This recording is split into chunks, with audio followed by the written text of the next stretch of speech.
Hello guys, how are you?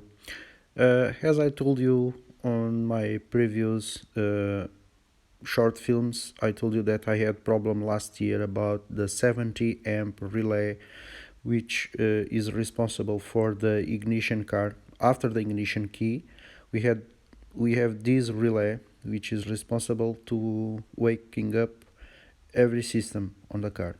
So I discovered by almost by an accident because I thought it was some wire or pins or something else. But I was thinking about something else responsible for everything. So it was this because between different engines, diesel engines can be located on different location and gasoline engines as well.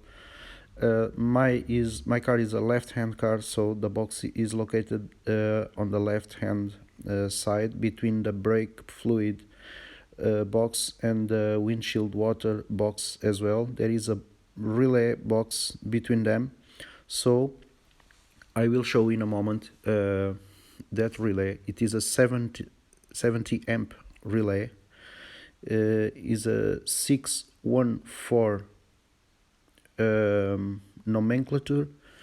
It was replaced by a recall, by an Audi recall some years ago by a 644, which is a new one without any problem. Uh, and I made a tapping box, and then the relay waked up. The old one waked up. So you will see it is the original one is a gray one, 614. Which had a pin colored because of the high resistance inside of the relay between the coil and the pin. You will see a colored pin, so some temperature occurred there. Já está. Now this is the gray one, the 614. This one, as you can see. And then okay, yeah, you can see the pin colored, so high resistance occurred. And then the new one I will show in a moment is this one, the 644. So it's some kind of 30 euros, and that's it. Thank you for watching.